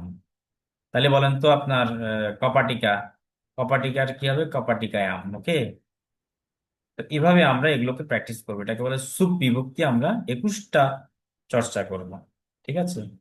যে কোনো আকারান্ত শব্দ, যেমন ধরুন আপনি লতা, তাহলে কি হবে, লতায়া, লতায়াম, ঠিক আছে। আবার যেমন ধরুন আপনি বললেন আকারান্ত, আরো অনেক শব্দ আছে, বালিকা আছে না, বালিকা, তাহলে বালিকায়াম, তো বালিকার মধ্যে, ঠিক আছে। আর এটা মেইন হচ্ছে জায়গা বোঝাবে, জায়গা, সবসময় জায়গা বোঝাবে, প্লেসমেন্ট, জায়গা, ঠিক আছে। আচ্ছা, এবার আমরা আরো কিছু শব্দ বলি আমাদের সম্ভাষণ চর্চার জন্য। কদা, কদা মানে কি, কদা শব্দের অর্থ, কদা শব্দের অর্থ হচ্ছে এটা কালকে ইন্ডিকেট করবে, কাল। তাহলে কদা মানে হচ্ছে কাল, মানে বেলা, কাল অথবা বেলা, এই আমরা বলতে পারি কদা মানে হচ্ছে কালবেলা, ঠিক আছে। তাহলে এটা উত্তর কি হতে পারে, কদা, প্রশ্ন দিয়ে হবে, কদা দিয়ে প্রশ্ন হবে, আর উত্তর দিয়ে আমরা কি বলবো, প্রভাতে, মধ্যাহ্নে, সায়ংকালে, রাত্রিকালে, এভাবে, ঠিক আছে। আচ্ছা, যেমন ধরুন আরো একটা বলি কথা, বাসরহ, বাসরহ মানে কি, বাসরহ মানে হচ্ছে দিন, যেমন সোম বাসরহ, সোম বাসরহ মানে হচ্ছে কি, সোমবার। ওকে, এভাবে রবি বাসরহ মানে হচ্ছে রবিবার। তারপরে আপনার বুধ বাসরহ, বুধবার। গুরু বাসরহ মানে হচ্ছে বৃহস্পতিবার, ও বৃহস্পতির আরেক নাম হচ্ছে গুরু, আর তিনি দেবতা গুরু, এই জন্য ওনাকে গুরু বলা হয়। তাহলে গুরু বাসরহ মানে হচ্ছে বৃহস্পতিবার। শুক্র বাসরহ মানে হচ্ছে শুক্রবার, শনি বাসরহ মানে শনিবার, রবি বাসরহ মানে হচ্ছে রবিবার, মঙ্গল বাসরা মানে হচ্ছে মঙ্গলবার, বা পুজো বাসরা বলে অনেক সময়, মঙ্গলকে আবার অনেক সময় পুজো বলে, পুজো। এটা যারা জ্যোতিষ চর্চা করেন তারা ভালো জানবেন, পুজো দোষ, ভৌম দোষ, পুজো দোষ বলে। তাহলে পুজো মানে হচ্ছে মঙ্গল, তাহলে মঙ্গল বাসরা, পুজো বাসরা অথবা মঙ্গল বাসরা। তাহলে এই যে কোনো শব্দ শেষে এরকম বাসরা শব্দ যুক্ত থাকলে এটা বোঝাচ্ছে দিনের নাম। ওকে, তাহলে কদা বাসরা হয়, কদা বাসরা, অধুনা কদা, আজ কি বার, তাহলে সেক্ষেত্রে বলতে হবে কি, বুধবার, আজকে হচ্ছে বুধবার, ঠিক আছে। ওকে, বারের নাম। তো এটা কদা বাসরা দিয়ে আমরা প্রশ্ন করতে পারি, আরেকটা প্রশ্ন করতে পারি আমরা বাসরানাম, ঠিক আছে। আমরা এবার প্রশ্ন করতে পারি বাস রানাম, বাসরানাম, নামানি, নামানি মানে কি, নাম, নামানি বলো, ঠিক আছে। তাহলে বাসরানাম, নামামি, ঠিক আছে, এভাবে আমরা বলতে পারি, নামানি, কিম, বাসরা নাম রামামি কিম, তাহলে বলতে পারবেন, সিরিয়ালি সুন্দরভাবে বলতে পারেন শনি বাসরা, ঠিক আছে। এভাবে আমরা বিভিন্ন বাসরের বা দিনের নাম জানতে চাই, কদা মানে হচ্ছে কি, কাল, কালকে ইন্ডিকেট করবে, কখন, হ্যাঁ। আবার কদা বাসরা মানে কি বার। আমরা বুঝেছি এতটুকু, কমেন্ট করেছেন কেসার নমস্তে, আমি আপনাকে বুঝতে পারছি, হ্যাঁ, তার না, ঠিক আছে, ঠিক আছে, কমেন্ট করে হোক, অডিও করে হোক বলবেন। ওকে, তাহলে আমরা বাসরাটা আমরা শিখলাম এবং সপ্তম বিভক্তিটাও আমরা শিখেছি। তো এবার আমরা একটি জিনিস দেখাবো, সেটা হলো, কে কে আছেন, তামান্না, পুতুল আছেন, তাপস পাল, প্রশান্ত, তিনজন, চারজন। ওকে, আমরা এবার আরেকটি বিষয় দেখাচ্ছি, যেগুলো আমাদের সংখ্যা, সংখ্যাগুলো আমরা একটু দেখাবো।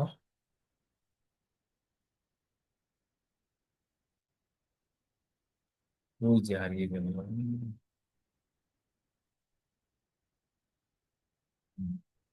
তো আমরা এখানে আপনারা দেখতে পাচ্ছেন কিনা দেখেন, যে সংখ্যা গণনা, সংখ্যা গণনা বলে একটা টপিক আছে, চ্যাপ্টার আছে, একটু বড় করে দিই। তো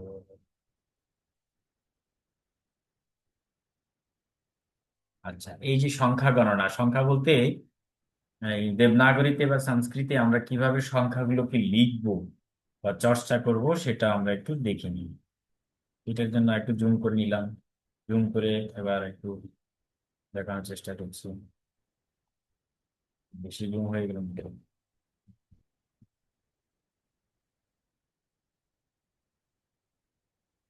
হুম। দেখুন সংখ্যা গণনাটা একটু খেয়াল করুন, এটা আমরা দেখে এখন চর্চা করবো সবাই। ওকে, তাহলে প্রথমে এই যে চিহ্নটা, এই চিহ্নটাকে বলা হচ্ছে এক। বাংলা যেরকম আমরা এক লিখি ভাবে, কিন্তু সংস্কৃত ভাষায় বা হিন্দিতে বা দেবনাগরীতে এটাকে লিখতে হবে কিভাবে, ঠিক এভাবে। ওকে, এটা হচ্ছে এক। বাংলায় দুই যেভাবে লিখি আমরা এভাবে। ঠিক আছে, এটা হচ্ছে একম। এখন এটা উচ্চারণ করতে হবে কি, একম বলতে হবে, একম। একম তো শব্দটা বুঝতে পারছেন, এখানে একম কিভাবে লেখা হয়েছে, এভাবে দিয়ে একম।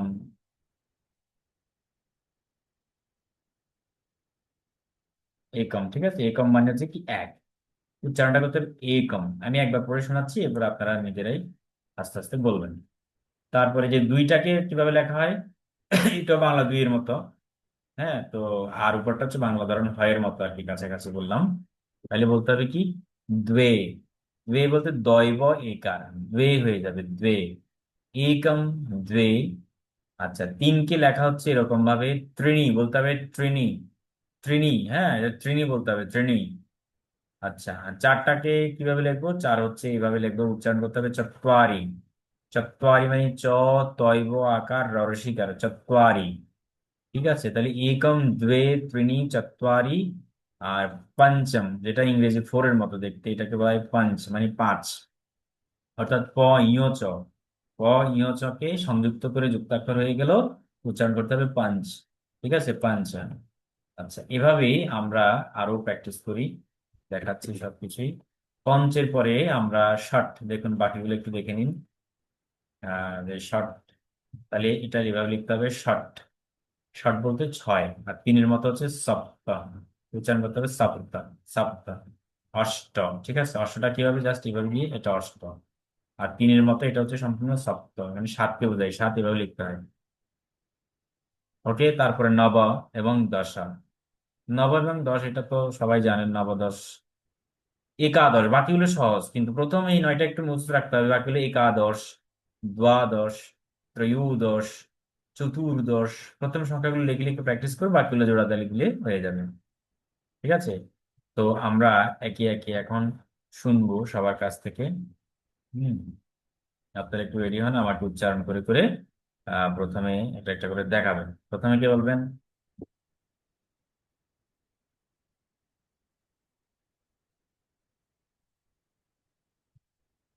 বলে ফেলুন, বলে ফেলুন, যে কোনো একজন বলে ফেলুন প্রথমে। শ্বাস করে যে কোনো একজন উচ্চারণ করুন।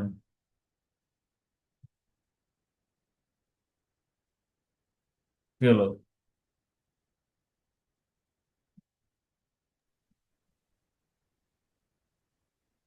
হ্যালো। হ্যাঁ, আমি বলছি হুম, বলেন। একম। হ্যাঁ, একম। ওকে, একম। একমটাকে একম। একম না, একম না, একম উচ্চারণটা ভুল, বলতে হবে একম। যেমন বেদ মন্ত্র রয়েছে না, এ- একম অদ্বিতীয়ম, ঠিক আছে, একম এব অদ্বিতীয়ম। একম। একম, ঠিক আছে। দ্বে। দ্বে। দ্বে, হ্যাঁ, দ্বে মানে দৈব, দ্বে। ত্রণী। দ্রোণী না তো, এটা ত্রিণী। ত্রিণী তরে ফেলা রস্বইকার, তরে ফেলে ত্রি। দীর্ঘিকার। ত্রিণী। ত্রিণী, হ্যাঁ। ত্রিণী। চত্বারি। চত্বারি, তৈব, চত্বারি। চত্বারি। পঞ্চ। পঞ্চ। এ, ষট। ষট। ষট, এ, হ্যাঁ, পরে বলুন এবার সপ্ত। এটা পয়, পয়ত, পয়ত যুক্ত আছে শেষে, সপ্ত। সপ্ত। সপ্তম না, সপ্ত। সপ্ত। সপ্ত, এবার আসুন অষ্ট। অষ্ট। নব, নব। দশ। দশ। এভাবে, এভাবে আমরা ওই যে মানে চিহ্নগুলো এভাবে একবার লিখে প্র্যাকটিস করবেন, তাহলে হয়ে যাবে, মুখস্থ হয়ে যাবে। তাই একম, দ্বে, ত্রিণী, চত্বারি, পঞ্চ, ষট, সপ্ত, অষ্ট, নব, দশ, এভাবে মুখস্থ রাখবো আমরা সবাই। ওকে, আচ্ছা, এবার আরেকজন, আরেকজন, আরেকজন। তামান্না বলুন, তামান্না জিনিয়া। স্যার নমস্তে, আমি হুম, তামান্না বলছি। হ্যাঁ, এখানে সংখ্যাগুলোর প্রথম 10টি হচ্ছে একম, দুয়ে, ত্রিণি, চত্বারি, পঞ্চ, ষট, সপ্ত, অষ্ট, নব, দশ। 10। উত্তম উত্তম, চমৎকার হয়েছে, চমৎকার হয়েছে, চমৎকার। এবং আমি মনে করি আপনি upgrade, you are just developing yourself. খুবই ভালোভাবে আপনি চেঞ্জ করছেন নিজেকে, পরিবর্তন। ঠিক আছে। ওকে। এবার আমরা আরেকজন বলুন।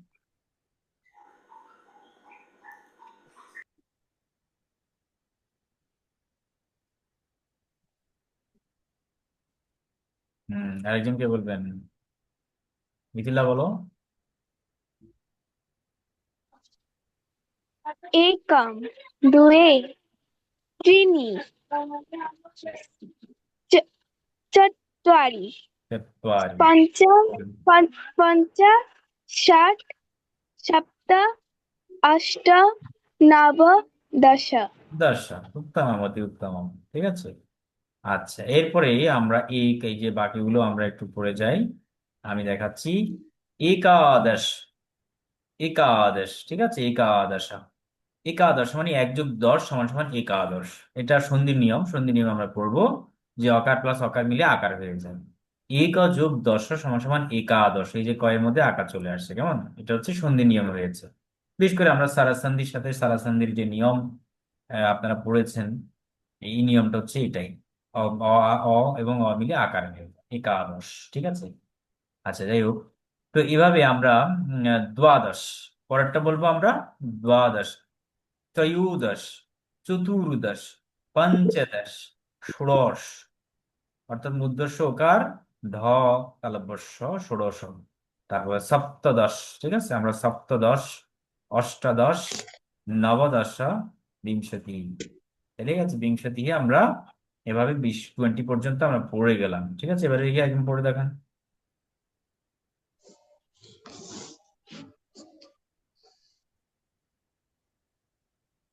টাইম ওয়েস্ট করা যাবে না, দ্রুত।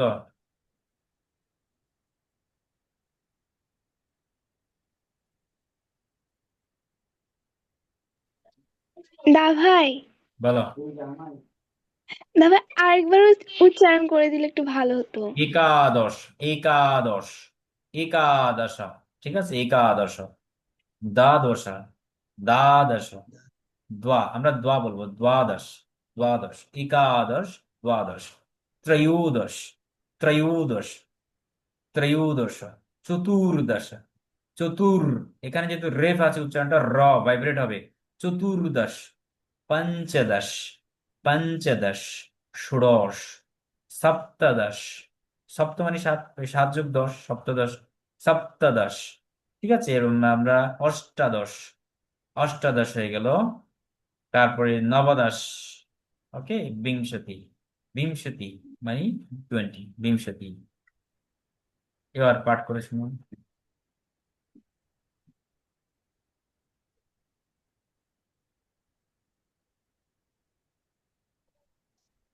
হ্যালো।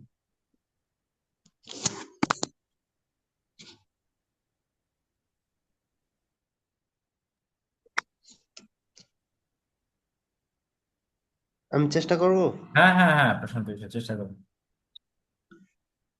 একাদশ, দ্বাদশ, ত্রয়োদশ, চতুর্দশ, পঞ্চদশ, ষোড়শ, স- সপ্তদশ, অষ্টাদশ, নবদশ, বিংশতিঃ। চমৎকার, চমৎকার, উত্তম, খুব দারুণ হয়েছে। হ্যাঁ, এভাবে লেগে থাকুন, সুন্দর। ওকে, আর কেউ বলবেন? দা ভাই বলবো। হ্যাঁ, বলুন। एकादश द्वादश त्रयोदश चतुर्दश पञ्चदश षोडश सप्तदश अष्टादश नवदश विंशति। বিংশতি, বিংশতি, হ্যাঁ, বিংশতি। विंशति। বিংশতি হবে। একাদশ অধ্যায়, ইতি একাদশ অধ্যায় নামকম কিম? তাহলে বলতে হবে, এর নাম কি? একাদশ অধ্যায় নাম বিশ্বরূপ দর্শন যোগ। বিশ্ব বিশ্ব বিশ্বরূপ দর্শন যোগ একাদশ অধ্যায় নাম।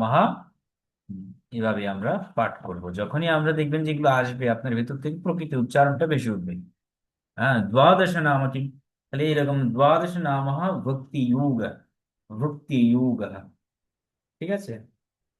ভক্তি যোগ বর্ণিতম বর্ণনা গীতে। তাহলে আমরা এখানে এই যে এভাবে আস্তে আস্তে আসতেছি, আমাদের ভিত্তিটা এভাবেই কিন্তু মজবুত হচ্ছে, ঠিক আছে? এবং এই ভিত্তিটা এভাবেই চলতে থাকবে। বিংশতির পরে আমরা এবার পরবর্তী আমরা একটু পড়ে যাই। পরবর্তী পড়ে যাচ্ছি। ধন্যবাদ, স্বাগতম। আচ্ছা, অষ্টাদশ গুণ আমাদের বিংশতি হয়ে গেল। একবিংশতি, দেখো একবিংশতি। এটা লিখবো কিভাবে? একা দিয়ে বীর বর্ষিকার দিয়ে একটা উপরে একটা ফোঁটা দিব, মানে এটা অনুস্বার, তাহলে বর্ষ তরস্বীকার, এবার বিসর্গ হয়ে গেল। তাহলে বিংশতি, একবিংশতি, দ্বাবিংশতি, ত্রয়োবিংশতি, চতুর্বিংশতি, পঞ্চবিংশতি মানে 25, পঞ্চবিংশতি, ঠিক আছে? তাহলে আমরা এই যে আমাদের বিংশতি চ্যাপ্টারটা এভাবে আসছে। দেন আমরা আস্তে আস্তে যদি এখানে যাই, ষট বিংশতি মানে 26, ষট্বিংশতি, সপ্তবিংশতি, অষ্টাবিংশতি, নবাবিংশতি। আমি আবার বলছি, ষটবিংশতি মানে 26, সপ্তবিংশতি মানে 27, অষ্টাবিংশতি মানে 28, নবাবিংশতি মানে 29, ত্রিংশত। ত্রিংশত বলতে 30 বোঝায়, ত্রিংশত। অর্থাৎ তয় র মানে ত্র, রস্বইকার অনুস্বার তালব্যস্য ত, এবং হর্ষ চিহ্ন হবে, তাহলে ত্রিংশত। ত্রিংশত বলতে হবে, ত্রিংশত। এভাবে আমরা একত্রিশ বলতে কি বলি? একত্রিংশত, দ্বাত্রিংশত। মানে জাস্ট ত্রিংশতটা ঠিক থাকবে, তার আগে আমরা এক, দ্বা, ত্রয় এগুলো যোগ করবো। হ্যাঁ, তারপরে দ্বার পরে যেমন ত্রয়োতিংশত, চতুর্তিংশত, পঞ্চতিংশত, ষট্তিংশত, এভাবে সপ্ততিংশত, এভাবে আমরা পাঠ করে যাব, ঠিক আছে? তো পাঠ করতে করতে একদম এখানে কত পর্যন্ত রয়েছে দেখিয়ে দিচ্ছি একসাথে। তাহলে সুবিধা হবে, এটা নোট আকারে চলে যাবে আপনাদের কাছে। আমি 40টা, একটু 40টা দেখাই প্রথমে। নিজে 40 চত্বর দিকে কি কি হলো? নবত্রিংশত এবং চত্বরিংশত। দেখুন এই যে চত্বরিংশত মানে 40, এই 40টা হচ্ছে কি? চত্বরিংশত, ঠিক আছে? এইভাবে আমরা এক চত্বরিংশত, ঠিক আছে, দ্বি চত্বরিংশত, রিংশত, ত্রি চত্বরিংশত, চতুর, ঠিক আছে? আমরা চতুর চতুর চতুর চত্বরিংশত, পঞ্চ হয়ে গেল, পঞ্চচত্বরিংশত। তারপরে ধরেন পঞ্চচত্বরিংশত, ষটচত্বরিংশত, সপ্তচত্বরিংশত, অষ্টনব, এবং শেষে কি হলো?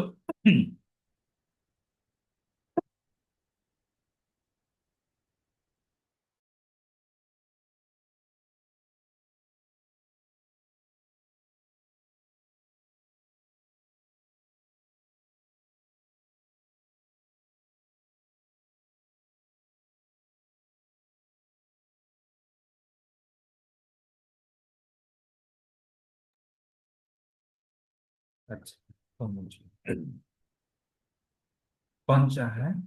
হুম।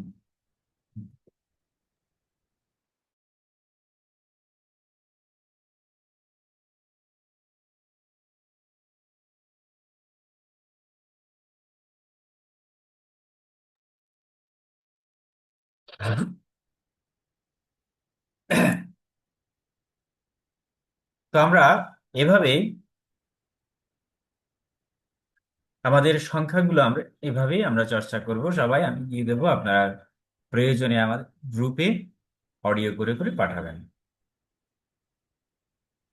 ওকে, কার কোনো প্রশ্ন আছে কিনা বলুন, তাহলে আমরা এখন একটু আমাদের গল্পে চলে যাব।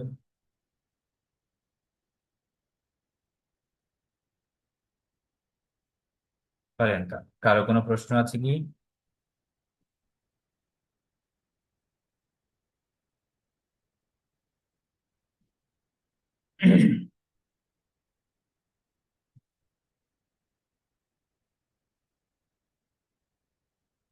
কারো কোনো প্রশ্ন থাকলে বলুন, আমরা আমাদের গল্পে চলে যাচ্ছি।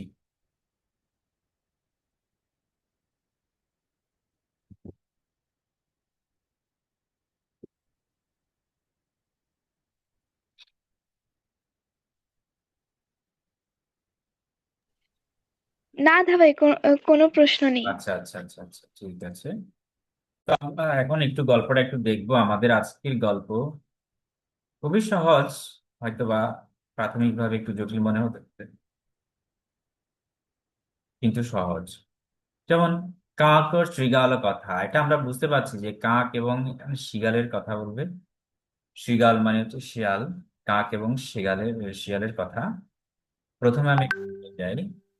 অস্তি গ্রাম প্রান্তে একম শ্যামলম অরণ্যম, মানে কি? এখানে বলছে কি অস্তি গ্রাম প্রান্তে আহ একম শ্যামলম অরণ্যম। অস্তি মানে এইখানে গ্রাম প্রান্তে একদা, মানে অস্তি বলতে একদা একটা গ্রামে, গ্রাম প্রান্তে অর্থাৎ গ্রামের প্রান্তে একম শ্যামলম অরণ্যম, একটা সুন্দর শ্যামল অরণ্য অর্থাৎ বন ছিল। তত্র তিষ্ঠতি एको বিশালः বটবৃক্ষः। তত্র মানে সেখানে, তিষ্ঠতি মানে অবস্থান করে, एको মানে এক, বিশালः বটবৃক্ষः বিশাল একটি বট গাছ ছিল। একদা একः কাকः কস্যচিৎ মানে একদা, একः মানে একদা একবার একটা কাক, কস্যচিৎ মানে কোনো এক, কৃষকস্য গৃহাৎ কৃষকের গৃহ থেকে, গৃহাৎ মানে গৃহ থেকে, আর কৃষকস্য এটা ষষ্ঠী বিভক্তি, এটা অর্থ কৃষকস্য মানে কৃষকের, গৃহাৎ, গৃহাৎ মানে এটা পঞ্চমী, অর্থাৎ কোনো কিছু থেকে, হতে থেকে, চেয়ে, এগুলো বোঝাতে বসে। একম পিষ্টক খণ্ডম, এক পিঠার খণ্ড আনিতবান আনলো। ততঃ স বৃক্ষ শাখায়াম উপবিষ্ট, সেখানে সে বৃক্ষ শাখায়াম মানে কি, বৃক্ষ শাখায়, এই যে একটু আগে আমরা পড়ছিলাম না, পেটিকায়াম সপ্তমী বিভক্তি, পেটিকায়াম, কপাটিকায়াম আলমারি, ঠিক আছে। তো এখন বৃক্ষ শাখায়াম হয়ে গেল। বৃক্ষ শাখায়াম মানে কি, তাহলে বৃক্ষ শাখাতে, এটা সপ্তমী। এই জন্য বললাম যে আমরা দেখুন ভাষা শিখলে আমরা আস্তে আস্তে অনুবাদ করতে পারবো। তাহলে বৃক্ষ শাখায়াম উপবিষ্ট, উপবিষ্ট উপবিষ্ট করলো। তস্মিন কালে মানে সেকালে এক শৃগালহ তত্রাগতম, সেখানে আসলো। তস্মিন কালে মানে ওই সময় একটি শৃগাল আসলো। কাকস্য মুখে পৃষ্ঠখণ্ডম দৃष्ट्वा, অর্থাৎ এই কাকের মুখে পৃষ্ঠখণ্ড দেখে, দৃষ্ট মানে কি দেখে, দেখে কি হলো, তৈস্য লোভ জাত, অর্থাৎ তার লোভ কি হলো, তার লোভ জেগে উঠলো। জাত মানে হচ্ছে জেগে ওঠা বা জন্মালো। সহ অববদত, তখন সে বলে উঠলো, মিত্রা বন্ধু, মধুরম তে দর্শনম, তুমি দেখতে অনেক সুন্দর। মধুরম মানে চমৎকার, তে মানে তুমি, দর্শনম তো তোমাকে দেখতে অনেক সুন্দর। কণ্ঠই অপি মধুর, তোমার কণ্ঠ, কণ্ঠ তোমার অনেক মধুর। এখানে অপি, অপি অব্যয় হয়েছে, অপি অব্যয়ের অর্থ হচ্ছে ও। তব কণ্ঠাতে গানম শ্রোতুম ইচ্ছামি, তোমার কণ্ঠে গান শোনার ইচ্ছা করি। শ্রোতুম মানে হচ্ছে শোনার, তুমুল প্রত্যয় অর্থাৎ শোনার ইচ্ছা করি বা আগ্রহ প্রকাশ করছি। কৃপয়া গানম কুরু, এখানে গীতম বলতে পারতেন, কৃপয়া গীতম কুরু, গান করো। প্রসন্নম ভবতু মে মনম, আমার মনটা প্রসন্ন হোক। শৃগালস্য মুখাত, শৃগালের মুখ থেকে প্রশংসাং শ্রুত্বা, অর্থাৎ প্রশংসা শুনে, কাকঃ বিমুগ্ধ অভবত, অর্থাৎ কাক বিমুগ্ধ হয়ে গেল। অভবত এগুলো পাস্ট টেন্স ক্রিয়া, যত পাস্ট টেন্স আছে সব এরকমই হবে। যেমন ধরুন এখানে আরো আছে, এই যে আনিতবান, এটাও পাস্ট টেন্স। হ্যাঁ, তারপরে এই যে অবদত, অবদত মানে বলে উঠলো, অবগত মানে হয়ে উঠলো আর কি, তাহলে বিমুগ্ধ হয়ে উঠলো। সপরমানন্দেন, অর্থাৎ সে পরমানন্দের সাথে, এটা তৃতীয় বিভক্তি। সপরমানন্দেন কাকা ইতি শব্দ, শব্দ কম শব্দম অপরত, শব্দ করে উঠলো, কাকা করে ডেকে উঠলো। তেন তৈস্য, তখন তার মুখাত পৃষ্ঠখণ্ডম, তার মুখের এই পৃষ্ঠার খণ্ডটা ভূমৌ পতিতম, ভূমে পড়ল। ভূমৌ, ভূমিতে, ঠিক আছে, ভূমিতে পড়লো। আর শৃগালহ হর্ষেণ তদ ভক্ষয়তে স্ম, শৃগাল তখন হর্ষেণ মানে কি আনন্দের সাথে, তদ ওটি কি হলো, ভক্ষয়তে স্ম অর্থাৎ ভক্ষণ করা শুরু করলো বা ভক্ষণ করলো। তো এটা যে মানে মূল কথাটা খলু ন বিশ্বাসানি, অর্থাৎ খলু মানে বোঝাচ্ছে কি, খলু মানে হচ্ছে দুষ্ট।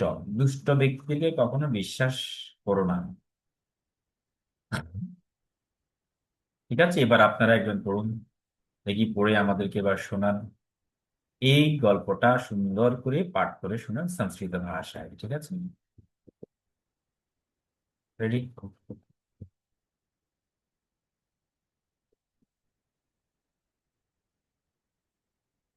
কোথায়? কেউ তো বলছেন না, বলেন, দ্রুত বলেন। পার্টিসিপেশন কমে গেল নাকি কি জানি। আমি চেষ্টা করি। হ্যাঁ, হ্যাঁ, হ্যাঁ। কাক শৃগাল কথা। অস্থি গ্রাম প্রান্তে একম শ্যামলম অরণ্যম। অর্থ বলবো? হ্যাঁ, না না, অর্থ বলতে হবে না, শুধু উচ্চারণ করে যান, অর্থ পরে।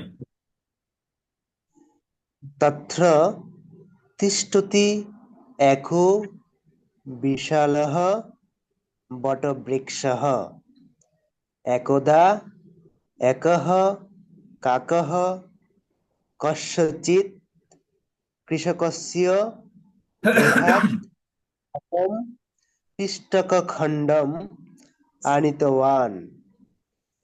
ततः स वृक्ष वृक्षशाखायाम् उपविष्टः।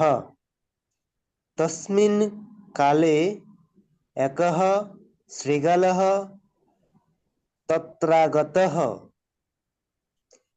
काकस्य मुखे पिष्टकखण्डं दृष्ट्वा तस्य लोभो जातः। सः अवदत् सः अवदत् मित्रौ मधुरं ते दर्शनम्।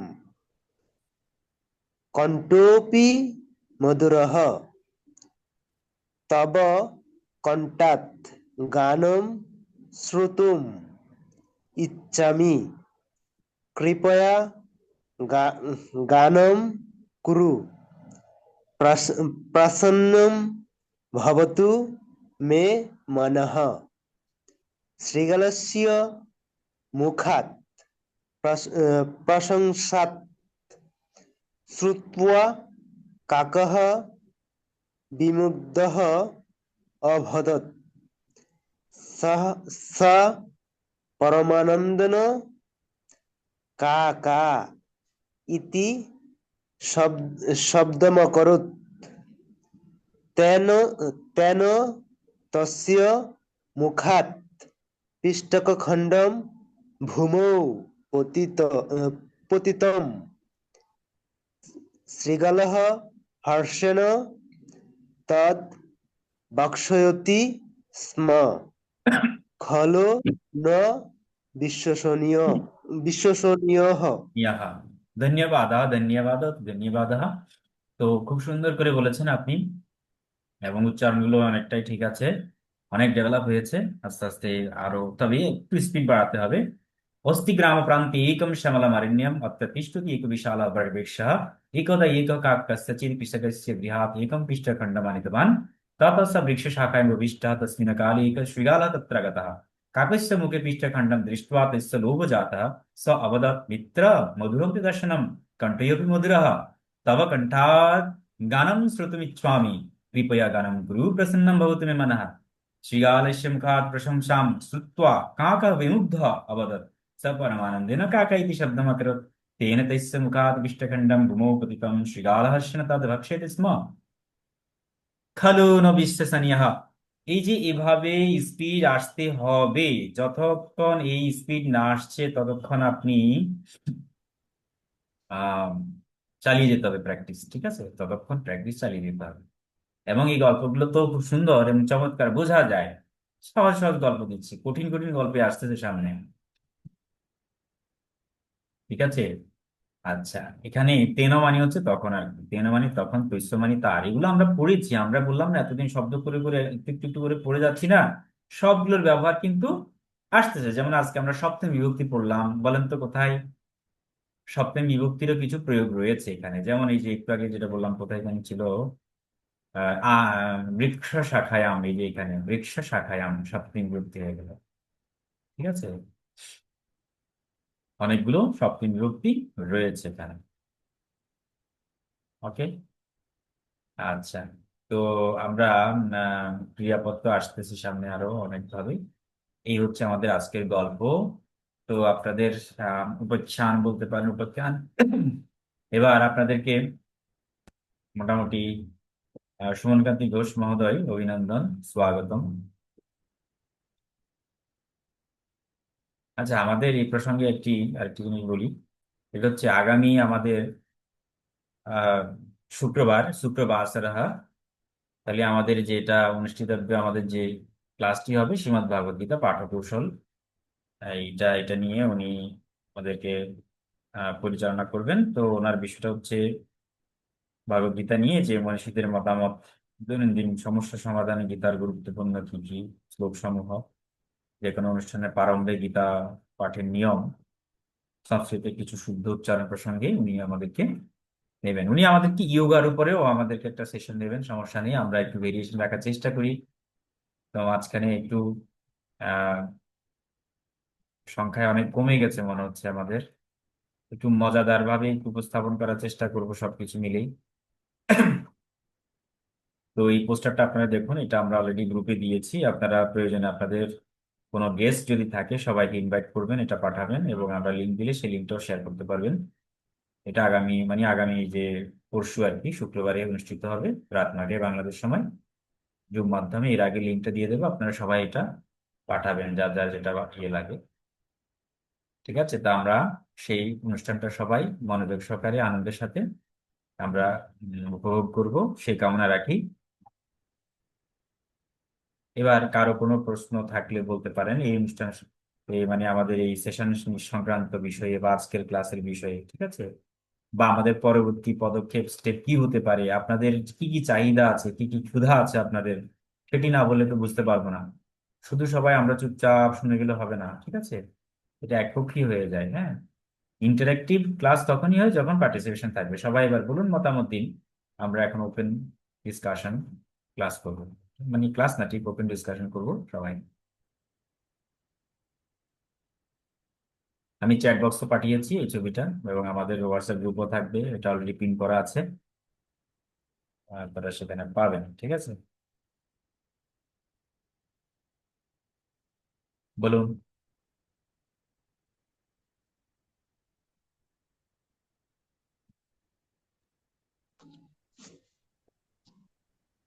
আচ্ছা, এখানে আমরা রণজিৎ দে, আপনাকে স্বাগতম জানাচ্ছি, আপনি এসেছেন। তো মোটামুটি আছেন আপনারা সবাই। বলুন, আপনাদের কারো কোনো চাহিদা বা কারো কোনো প্রশ্ন, কারো কোনো পরিকল্পনা শেয়ার করতে পারবেন, সমস্যা নেই।